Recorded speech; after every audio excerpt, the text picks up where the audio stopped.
It's homecoming, 2007, Taylor University. 50 years ago, this month, a group of ragtag football players played a wonderful season of football, and we just all showed up here hoping to have a chance to play football, and there are a few even who came out that never played football. As a freshman, you're playing with these older players who were pretty good athletes, and yet you're realizing that they love God and they love Christ just like you do.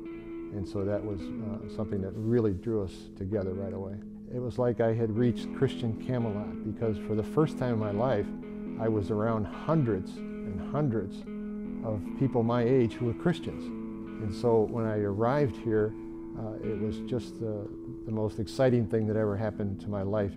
Basically, I haven't seen any of these people for 50 years. And I thought, well, you know, I was only there for 2 years, and I prayed about it, and I just got this very big signal that I needed to come. And as long as it took me to get here, I'm so happy I came. It means a lot to me. These were people that I hadn't seen, some of them, not one single time in 50 years. And you almost approach this setting with a little trepidation. In your mind, maybe somewhat apologetically, because I'm going to see guys I haven't seen in 50 years, and I'm not going to know all of them. I walked in the lobby over here today, and I saw a guy right off the bat. I said, that's Guthrie.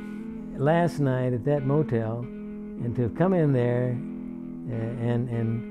and to have seen those fellows for the first time in 50 years, and to have them almost without exception come and hug me with a wonderful sense of love and caring was a wonderful experience. And that means to me that these are brothers of mine who are not only just brothers in the athletic field or in the academic classroom, but in the Christian spirit. And what a wonderful love we had of relating to one another.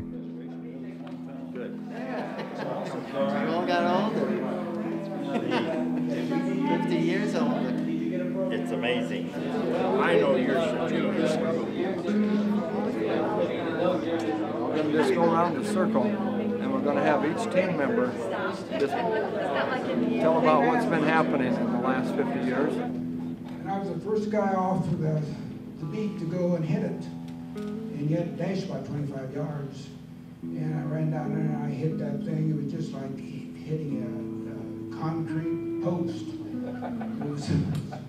So I wobbled around there for a while, and I think Coach kind of discontinued that. We're celebrating what was at that time the best record that any Taylor football team had ever had. We were 7-1-1, went 7 games straight undefeated, and then had a tie and then a loss at the end of the season. But we're all back together to celebrate our 50th reunion of a really great year of football. Fun and games this evening from 6 to 9 p.m. in the Kessler Student Activity Center to play.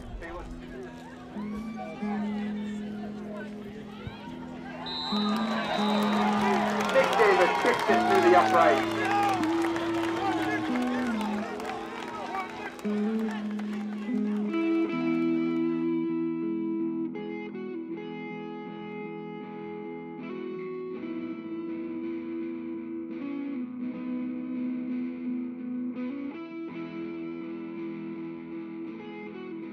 We were bonded then, and we will forever be bonded.